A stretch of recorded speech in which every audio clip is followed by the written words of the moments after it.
Yes, students, in the chapter number 4, Tribals, Rikus and Vision of Golden Age, I have discussed with you the meaning of Dikus and first of all, life of tribals. बच्चे मैंने आपके साथ discuss किया था tribals की life. Tribals में अलग communities आपके साथ आपको बताया था उसका कौन कौन सी ट्राइबल्स हमारी कंट्री में थी. एक तो थे झूम कल्टीवेटर्स, शिफ्टिंग कल्टीवेटर्स, ठीक है. दूसरे थे Hunter and gatherers. Third herders, जो अपने एनिमल्स के हर्ड्स के साथ ग्रेजिंग ग्राउंड में एक तरफ एक एरिया से दूसरे एरिया जाते. नेक्स्ट फिर हमने किया सेटल्ड कल्टीवेटर्स. कुछ लोग एक ही जगह पे रहकर एग्रीकल्चर करते थे, उनको बोलते थे सेटल्ड कल्टीवेटर्स. फिर हमने डिस्कस किया था what happened to these communities with the coming of Britishers. Britishers के आने के बाद इनके साथ क्या हुआ, शिफ्टिंग कल्टीवेटर्स को क्या कर दिया गया, ban. Why? Because shifting cultivators का कोई रिकॉर्ड ही नहीं था. बच्चे, जिस पॉपुलेशन का कोई रिकॉर्ड ही नहीं होगा वो टैक्स नहीं पे करेगी, और टैक्स नहीं पे करेगी तो ब्रिटिशर्स को इनकम नहीं होगी. So to increase the income shifting cultivation was totally ban. अब बच्चे, शिफ्टिंग कल्टीवेशन के बैन होने से क्या हुआ, जो those who were cultivators they had to leave the place, या तो उनको जगह छोड़ के कहीं और जाना पड़ा. And some of them they change occupation. कईयों ने ऑक्यूपेशन चेंज कर ली. अब खुद सोचो, जो लोग पहले कल्टीवेशन करते होंगे अब उन्होंने खेती बाड़ी करना बंद कर दिया. What other options will be there for them? हाँ, yes, roads, construction, labour, loading, unloading का काम शुरू कर दिया. यानी कि जो लोग पहले खेती बाड़ी करते थे अब उन्होंने वर्कर या लेबर बन गए. तो इस तरह से हम ये कह सकते हैं कि बहुत से शिफ्टिंग कल्टीवेटर्स को प्रॉब्लम्स आई. देन और क्या किया ब्रिटिशर्स ने? Britishers they reserve the forest. किनके लिए रिजर्व कर दिया? किनके लिए बच्चे रिजर्व किया गया? रिजर्व, सपोज मैं आपको कहती हूँ कि बेटा ये लैंड रिजर्व है, यहाँ पे कोई नहीं आएगा, तो ब्रिटिशर्स ने किसके लिए लैंड रिजर्व की होगी? अपने लिए रिजर्व की ना, ताकि वहां पे इंडियंस एंटर ना कर पाए. So many of the forest were reserve. Reserve का मतलब होता है कि उन्होंने अपने लिए उसको रिजर्व कर लिया, प्रोटेक्ट कर लिया, ताकि इंडियन ट्राइबल्स उसमें ना आए. और उन एरिया से टीक, वुड या कुछ भी लेने का राइट किसका था? सिर्फ ब्रिटिशर्स का. ठीक है. एंड लेकिन बच्चे, पेड़ काटने का काम कौन करेंगे? ब्रिटिशर्स तो नहीं ना करेंगे, इंडियंस. तो कुछ इंडियंस को उन्होंने अलाउ कर दिया और उनको वहीं पे रहने दिया. लेकिन उनको क्या कहा गया कि आप ब्रिटिशर्स के लिए क्या करोगे? Free labour, free labour. And इस तरह से हम ये कह सकते हैं कि बहुत से ट्राइबल्स ने रिवोल्ट किया. एक रिवोल्ट बहुत फेमस है, सोनग्राम संगमा 1906. सोनग्राम संगमा 1906. और एक फॉरेस्ट सत्याग्रह 1930. ये कुछ इंपॉर्टेंट ईयर्स याद रखो, ठीक है. ये जो था ना, ये असम का revolt, revolt in Assam, Sonaram Sangma, ठीक है. तो ऐसे बहुत से रिवोल्ट्स जो थे वो इंडियंस ने स्टार्ट किए, ट्राइबल्स ने स्टार्ट किया. अब हम पढ़ेंगे इनके बारे में, ठीक है. अब सबसे पहले आपने ये बताना है रिवोल्ट. हमने सारे रिवोल्ट तो नहीं पढ़ सकते ना, क्योंकि हमारे इंडिया में बहुत से ट्राइबल्स है. हम सिर्फ एक रिवोल्ट जो है उसका एग्जांपल लेंगे, ठीक है. एक कोई भी हम रिवोल्ट का एग्जांपल ले सकते हैं कि रिवोल्ट क्यों रिवोल्ट किया. पहले तो रिवोल्ट करते ही क्यों थे, फिर रीजन क्या था? जब बच्चे इंडियंस को, फॉरेस्ट को, ट्राइबल्स को उनकी लैंड से निकाल दी, शिफ्टिंग कल्टीवेशन बैन कर दी. Now they were not free to take anything from the forest. अब उनके एनिमल्स को भी अगर ग्रेजिंग करवाने के लिए लेकर जाना पड़ता था, दे नीडेड परमिशन.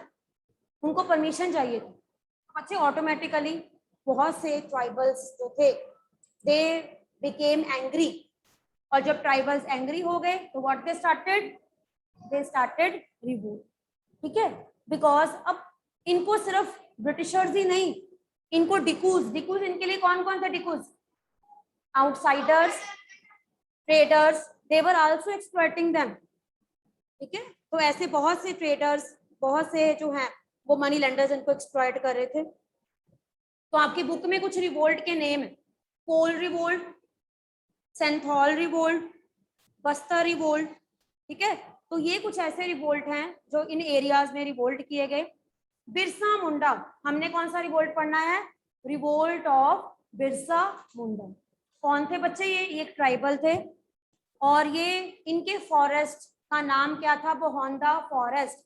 ये नाम आपको इसलिए थोड़े से डिफरेंट लगेंगे क्योंकि आपने ये नाम कभी सुने ही नहीं है, क्योंकि आप इन एरियाज में गए ही नहीं हो कभी। तो ये नाम जो थे बोहोंदा forest.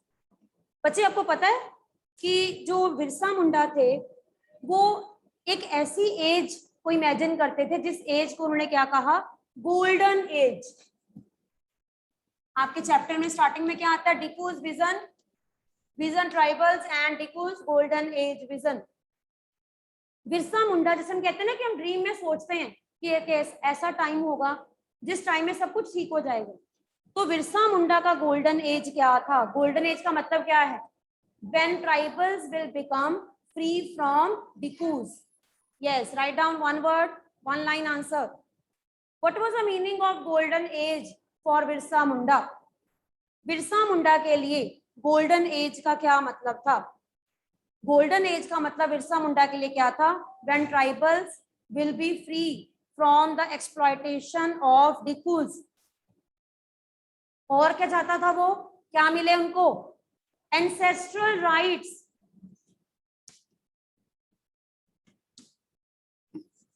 Ancestral rights should be given to tribals.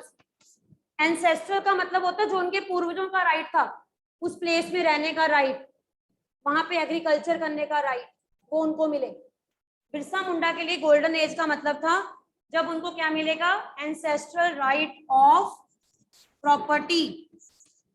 उनको अपनी प्रॉपर्टी वापस मिल जाएगी जो ब्रिटिशर्स ने रिजर्व कर ली थी। और क्या मतलब था गोल्डन एज का? जो उनके राइट्स उनसे ले लिए गए थे। पहले वो क्या करते थे? They wander here and there in forest areas, ठीक है। वो रिवर्स में पानी पीते थे, flowers, fruits, vegetables they can acquire. लेकिन अब उनके राइट्स ब्रिटिशर्स ने छीन ली, तो they wanted to regain. Regain का मतलब क्या होता है? Regain their forest rights. क्या चाहिए था अब उनको? They wanted to regain. वो चाहते थे कि जो ब्रिटिशर्स ने उनके राइट्स ले लिए हैं उन राइट्स को वापस किया जाए, ठीक है। एंड दे वोर सेक्रेड थ्रेड। सेक्रेड थ्रेड का मतलब क्या होता है? कि वो उन्होंने जो है वो एक ऐसा थ्रेड पहनते थे। उनका ये मानना था कि जब तक हम थ्रेड पहने, जैसे हम कहते हैं ना कि कई बार जब हमारी कोई मुराद पूरी हो जाती है तो थ्रेड बांधते हैं, तो इसलिए उन्होंने क्या किया? दे वोर सेक्रेड थ्रेड, ताकि उनका गोल्डन एज का जो ड्रीम है वो क्या हो जाए? पूरा हो जाए। Then they wanted to, Birsa Munda का मानना था कि ट्राइबल सोसाइटी जो है वो फ्री फ्रॉम ड्रिंकिंग हो, कि कोई भी ड्रिंक ना करे। तो he wanted to reform. Birsa Munda एक ऐसी गोल्डन एज चाहता था, गोल्डन टाइम पीरियड चाहता था जिसमें कोई भी ट्राइबल जो है वो ड्रिंक ना करे, लिकर ना पी। He wanted to reform tribal society. He requested his tribals not to drink liquor, ठीक है। और क्या था? अब जब क्रिश्चियंस हमारी कंट्री में आए ना, तो बहुत से क्रिश्चियन जो थे वो चाहते थे कि ये ट्राइबल्स क्या बन जाएं? ये ट्राइबल्स क्या बन जाएं? क्रिश्चियंस। तो ट्राइबल जो थे इनको भी डिक्यूज कहते थे। किनको डिक्यूज कहते थे? Christian missionaries. कौन थे बच्चे क्रिश्चियन मिशनरीज? हमारी कंट्री में जब ब्रिटिशर्स यहाँ पे आए तो बहुत से मिशन का मतलब होता है जिसमें लोग चाहते हैं कि हमारा रिलीजन और ज्यादा क्या हो? स्प्रेड हो। इसमें वो क्या करते हैं? वो अपने रिलीजन चाहते हैं कि लोग कन्वर्ट कर लें अपना रिलीजन। तो दे suggested that tribal should follow which religion? Christian. So tribal जो थे वो क्रिश्चियन मिशनरीज को भी डिक्यूज कहते थे। इनका ये मानना था कि एक तरफ तो हिंदू रिलीजन उनको अडॉप्ट नहीं कर रहा था, हिंदू भी उनको अडॉप्ट नहीं कर रहे थे क्योंकि वो उनके लिए वो ट्राइबल्स थे। सपोज आप लोग ही हो बच्चे, कल को कोई ट्राइबल पीपल आपकी सोसाइटी में आओ, वो कभी भी आपकी सोसाइटी में फिट नहीं होंगे, ठीक है। तो ऐसे ही ये लोग जो थे वो इवन हर रिलीजन से हेट करते, तो इसलिए वो नहीं चाहते थे कि क्रिश्चियंस जो हैं उनको एक्सप्लॉइट करें या उनको रिलीजन कन्वर्ट करने के लिए फोर्स करें। सो अल्टीमेटली इसका ये मानना था कि गोल्डन एज ऐसी होनी चाहिए जिसमें उनको नेचुरल ब्यूटी, नेचुरल शेल्टर जो है वो मिल सके, लेकिन ऐसा नहीं हुआ। ठीक है, इवन हम ये कहते हैं ना कि अगर रामायण में देखा जाए तो विलेन कौन है? रावण, है ना? तो वो इन लोगों को रावण कहते थे, क्रिश्चियन मिशनरीज को या डिकूज को रावण कहते थे। उनका ये मानना था कि ये जो है वो हमारी लैंड से हमें निकाल देंगे, तो ये हमारे लिए डिकूज है। ठीक है, और बिरसा मुंडा ने अपनी ट्राइबल सोसाइटी को इनके अगेंस्ट करने के लिए ब्रिटिशर्स ने क्या किया? 1895 he was arrested. Write down in which year he was arrested. 1895, 1895. Why he was arrested? Yes, due to revolt. तो उन्होंने रिवोल्ट किया था। He demanded golden age. लेकिन जब ट्राइबल्स लोगों ने रिवोल्ट किया तो ब्रिटिशर्स ने 1897 में उनको छोड़ दिया। He was released in 1897. लेकिन ड्यू टू कॉलरा, कॉलरा का मतलब कम्युनिकेबल डिजीज जैसे होती है ना, कॉलरा, और एक तरह से हम ये कह सकते हैं कि डिजीज स्प्रेड होने के कारण, कॉलरा के कारण उसकी डेथ हो गई। इन विच ईयर? 1990, 1990 इन, एक मिनट, ओके ठीक है, 1900, yes, in 1900 he died due to cholera and this revolt fade out. fade out का मतलब होता है स्टॉप हो गया, बंद हो गया, क्योंकि लीडर की डेथ हो गई। ठीक है, so in this way we can say that सिर्फ बिरसा मुंडा ही नहीं बल्कि बहुत से ट्राइबल जो थे, they raise their voice against Britishers, but in the end हम ये कह सकते हैं कि ऑल वर नॉट सक्सीडेड। इसमें कुछ पॉइंट्स देखो। वैष्णव, वैष्णव वर्ड जो है, जो लोग लॉर्ड विष्णु की पूजा करते हैं इनको क्या बोलते हैं? वैष्णव। बाकी पिक्चर्स देखो एक बार। Yes, and in 2 minutes I'm going to ask some questions from pictures. You have to learn. Wait for 1 minute. Yes, read all the statement and I'm going to ask you some questions. So that's why I'm giving you 2 minutes. Hurry up. I can ask any question from these elaborations. Wait for 1 minute, beta.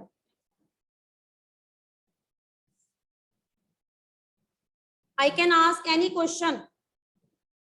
Hurry up. Any question in the form of MCQ, match the columns, can be come from these.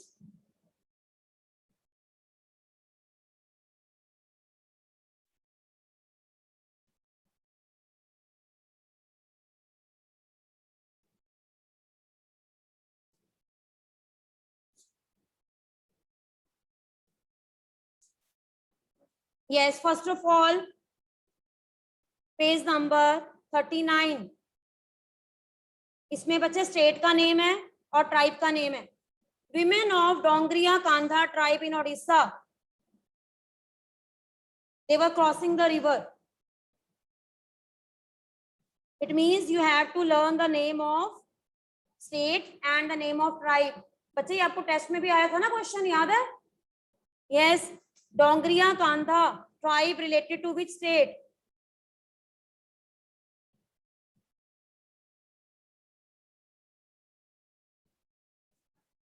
हाँ जी,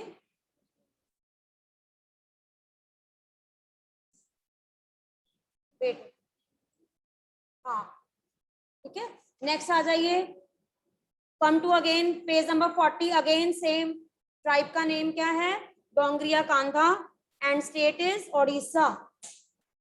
आगे देखो बच्चे, फैलो, फैलो का मतलब होता है खाली लैंड। कई बार क्या होता है, फार्मर्स लैंड को खाली छोड़ देते हैं ताकि सॉइल अपने आप फर्टिलिटी गेन करे, fallow land. Then what is the name of साल? साल क्या है? ट्री। साल एक ट्री का नाम है जो जिससे टिम्बर बनाई जाती है, रेलवे ट्रैक, शिप बनाने के लिए टीक, साल, जो ये ट्रीज का यूज होता था। व्हाट इज महुआ? ये सारे ट्राइबल फ्लावर्स हैं। वो लोग क्या करते थे, इन they use to eat this flower and alcohol drink भी बनाई जाती थी इनसे, याद होना चाहिए आपको ये। आगे देखिए, कम टू पेज नंबर 43, बेवार। क्या है बच्चे? इसको याद करो। शिफ्टिंग कल्टीवेशन को मध्य प्रदेश में क्या कहते हैं? क्या कहते हैं? बेवार। मैं आपसे ये भी पूछ सकती हूँ, what is another name of shifting cultivation in Madhya Pradesh? Bewar, BEWAR। हाँ जी, नेक्स्ट देखिए elaboration. Sleeper, page number 45। Sleeper क्या होता है? पहनने वाले स्लीपर्स नहीं, स्लीपर हॉरिजॉन्टल प्लैंक्स और वुड्स। बच्चे आपने रेलवे ट्रैक देखा होगा ना, रेलवे ट्रैक। रेलवे ट्रैक के दोनों तरफ क्या होती हैं? आयरन रॉड्स होती हैं। बीच में क्या होता है? आजकल तो आयरन के होते हैं, लेकिन पुराने जमाने में वुडन प्लैंक्स होते थे, ताकि जब ट्रेन वहां से पास ऑन हो तो ट्रेन जो है, ट्रेन की स्पीड से दोनों आयरन रॉड आपस में जुड़े ना, इसलिए उसको क्या करते हैं? बीच में क्या करते हैं? प्लैंक्स फिट करते हैं, ताकि ट्रेन की ट्रैक्स जो है वो आपस में एक दूसरे से टकराए, फोर्स के कारण, स्पीड के कारण। ठीक है, आगे आ जाइए बच्चे। Next is page number 47। Coal miners of Bihar. आपको इसमें नेम याद करना है, माइंस। कौन कौन सी माइंस? बिहार की फेमस माइंस कौन सी है? Coal mines, Jharia and Raniganj. इसका मतलब है कि जब ट्राइबल्स को उनके एरिया से निकाल दिया, फॉरेस्ट से निकाल दिया, तो बहुत से लोग क्या करने लगे? माइनिंग। माइनिंग में क्या करते थे वो? कोल एक्सट्रैक्शन का काम करने लगे। Work deep down in the dark. उनकी कंडीशन क्या थी? जो बेचारे लोग पहले एग्रीकल्चर करते थे, अब उनको माइनिंग में काम करना पड़ा, और नीचे लाइट नहीं होती। जब कोल माइंस जो है वो डिग की जाती है ना, नीचे लाइट नहीं होती, वहां पे उनको अंधेरे में ही काम करना पड़ता। सफोकेशन, कई बार तो क्या होता है, सफोकेशन के कारण उनकी डेथ भी हो जाती थी बस। And in the 1920s over 2000 workers died. और कई बार तो क्या होता था, वर्कर्स की डेथ भी हो जाती थी, लेकिन ब्रिटिशर्स इसका कोई रिकॉर्ड नहीं रखते, और ना ही उनकी फैमिलीज को क्या मिलता था? कंपनसेशन। तो ये ट्राइबल्स का हाल था।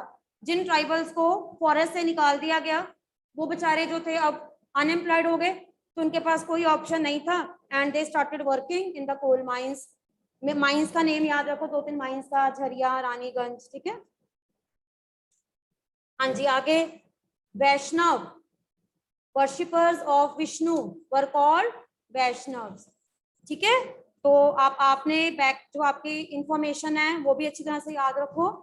ठीक है बेटा, अब आ जाओ next. When people rebel, next part, chapter 5। Rebel means हमने कौन सा टाइम पीरियड इसमें बताना है?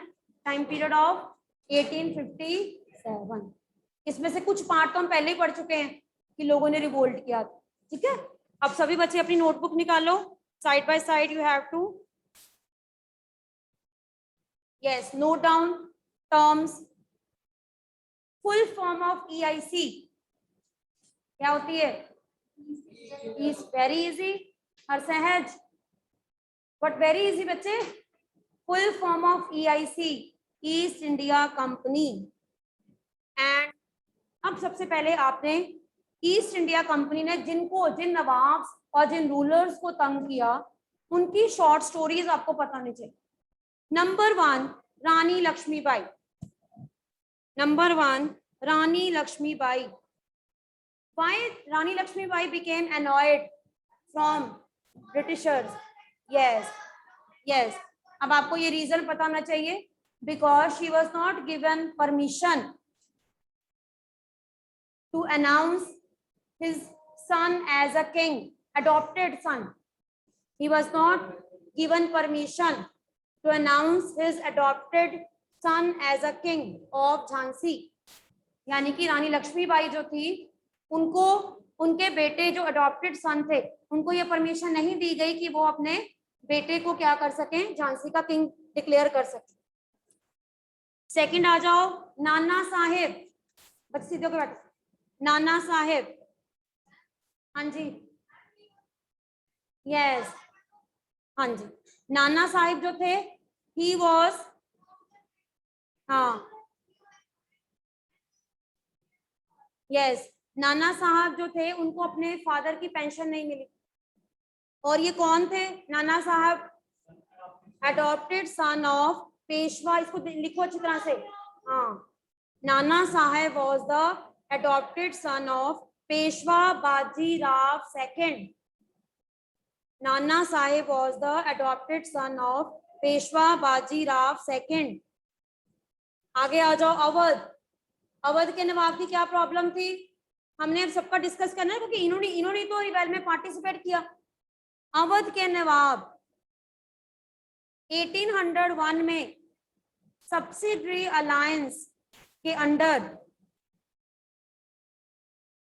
1801 में उन्होंने क्या किया था, सब्सिडरी अलायंस साइन की, लेकिन later on he was not, yes, the Nawab was not able to pay dues.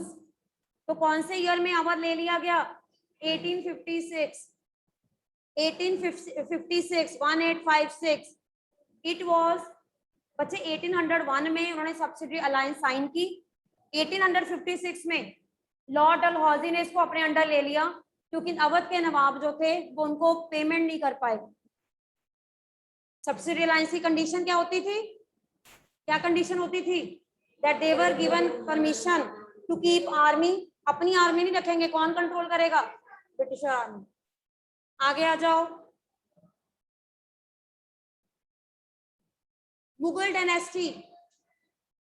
Mughal dynasty के साथ क्या प्रॉब्लम आई, लॉर्ड डलहौजी ने 1849 1849 को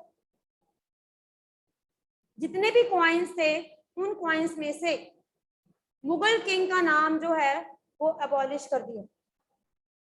1849 name was remove from the coins, name was remove from the coins. और ये कहा कि जब लास्ट मुगल एम्परर बहादुर शाह जफर की डेथ हो जाएगी तो उनकी फैमिली रेड फोर्ट को क्या कर देगी, उनको क्या करना पड़ेगा, छोड़ना पड़ेगा। And Dalhousie said that after the death of Bahadur Shah Zafar his family would be shifted and leave Red Fort। और उन्होंने ये भी कह दिया कि बहादुर शाह जफर जो होंगे वो लास्ट किंग होंगे, इनके बाद उनका जो बेटा है वो किंग स्टेटस नहीं मिलेगा उसको। नेक्स्ट आ जाओ, पीजेंट्स और सिपॉइज के साथ क्या हुआ, ये तो मैंने आपको बताया रूलर जो थे अवध के नवाब के साथ।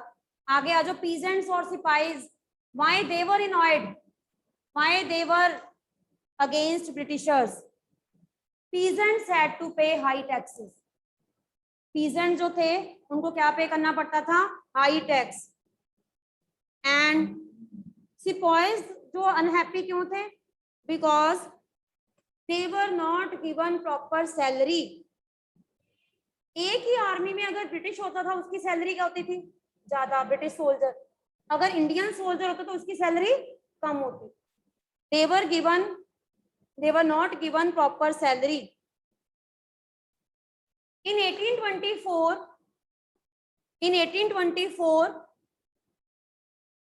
some soldiers were given order to go to Burma। आज के टाइम में जिसको क्या बोलते हैं, म्यांमार कहते हैं ना।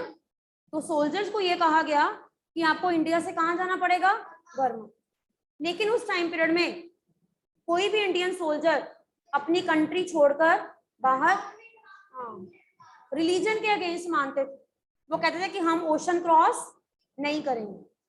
तो इसीलिए ब्रिटिशर्स ने क्या किया, उनको लॉ पास कर दिया एक, हाँ यस, तो इन्होंने एक नया लॉ पास किया कि अगर किसी भी पर्सन को कभी भी फॉरेन कंट्री में या बॉर्डर क्रॉस करने के लिए या ओशन क्रॉस करने के लिए कहा जाएगा तो वो डिनाई नहीं करेंगे, और तभी उनकी अपॉइंटमेंट होगी अगर वो उस चीज को एग्री करेंगे।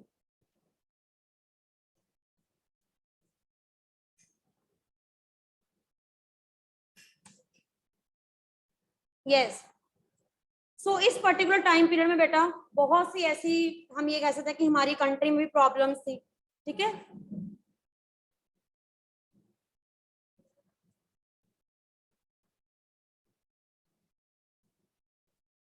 हाँ जी। अब हम कहते हैं कुछ सिस्टम, जिस सिस्टम को हमारी कंट्री में जो है वो चेंज किया गया।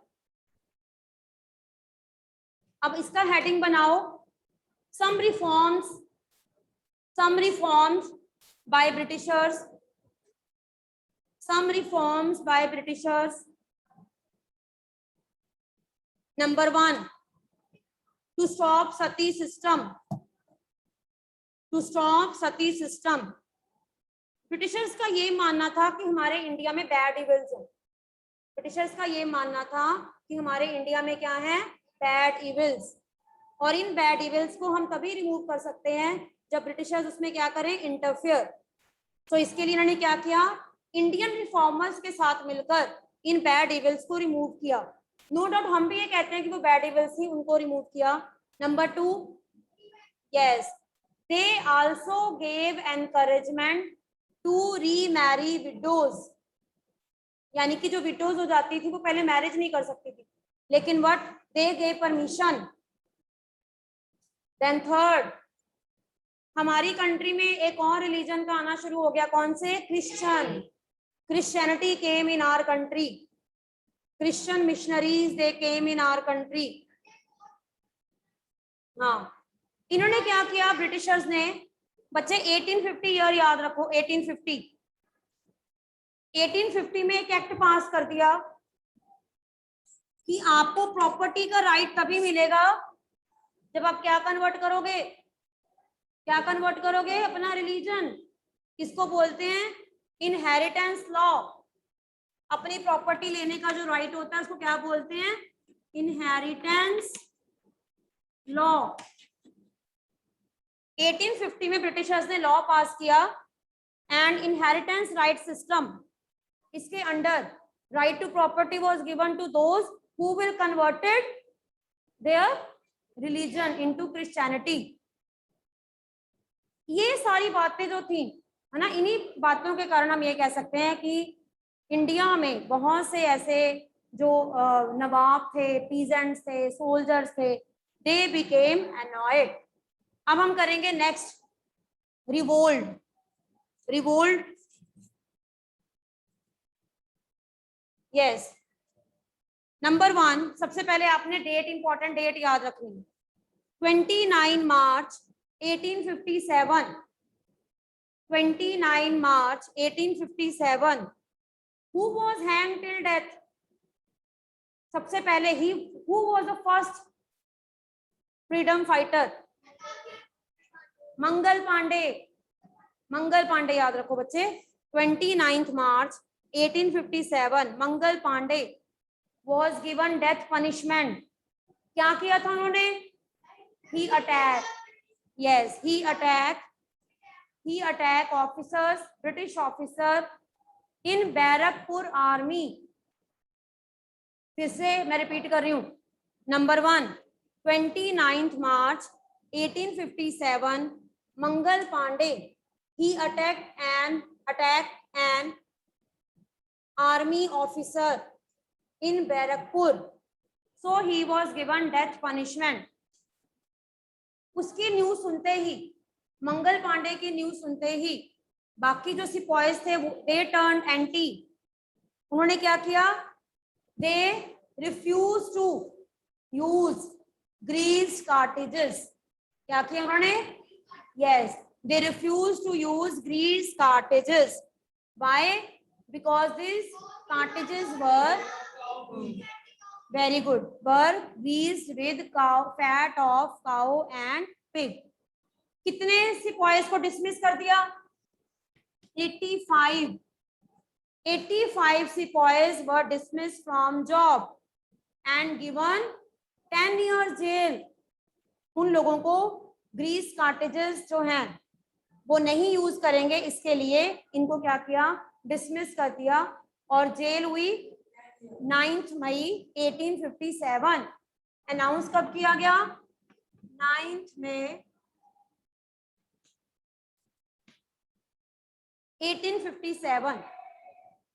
ये छोटा सा रिवोल्ट था बच्चे, सोल्जर का रिवोल्ट।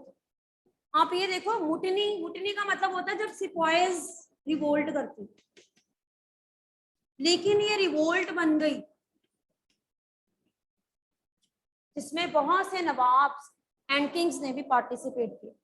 ठीक है, अब इसके बाद हम पढ़ेंगे 10 मई को, यानी कि एक दिन के बाद, याद रखो 10 मई, some soldiers they killed British officers, यानी कि जिनको जेल हुई थी ना, जिनको जेल की गई थी, इनको निकाल लिया, ठीक है। On 10th May some soldiers released these sepoys, जिनको जेल किया गया था, released, and they declare Bahadur Shah Zafar as their leader. उन्होंने क्या डिक्लेयर कर दिया? Who was declared the leader of revolt? बहादुर शाह जफर। कौन थे बच्चे Bahadur Shah Zafar? Last Mughal emperor of Mughal dynasty, last emperor. Strongest आएगा तो औरंगजेब बताना, ठीक है। अच्छा अब देखो 9 मई को उनको जेल हुई, 10 को छुड़ा लिया गया, अब वहां पे तो वो रह नहीं सकते, तो वो कहाँ चले गए? कहाँ चले गए? Delhi. Very good, Delhi. On 10th May sipahis reach Delhi, on 10th May sipahi reach Delhi and met with the, किससे मिले? Bahadur Shah Zafar. They met with the Bahadur Shah Zafar. Meerut से दिल्ली गए, एंड जब बहादुर शाह जफर के साथ मिलकर उन्होंने सारा बताया, तो बहादुर शाह जफर ने क्या किया? He wrote letters to important rulers. उन्होंने क्या किया? लेटर्स लिखी, ताकि इंडिया में जितने भी नवाब हैं उनको क्या किया जाए? इकट्ठा किया जाए। एंड डिक्लेयर अ रिवोल्ट, ठीक है। इससे क्या मिला बाकियों को? It gave courage, hope. इससे बाकियों को एक करेज मिला कि हमारा जो किंग हमारे साथ, मुगल डायनेस्टी का किंग हमारे साथ है। It gave courage, hope and confidence to all the people who participated in the revolt. अब ये रिवोल्ट पहले मेरठ था, फिर मेरठ से कहाँ फैला? दिल्ली। दिल्ली से कहाँ? फिर कानपुर, कानपुर से लखनऊ, ठीक है। तो अब हम इन एरियाज का पढ़ेंगे कि इन एरियाज में कैसे लोगों ने पार्टिसिपेट किया। नाना साहब कहां से बिलोंग करते थे? Kanpur. Nana Sahib from Kanpur. He declare himself as Peshwa. उन्होंने अपने आप को ब्रिटिशर्स के अगेंस्ट होकर अपने आप को क्या डिक्लेयर किया? पेशवा, ठीक है बच्चे। तो next I will discuss with you tomorrow.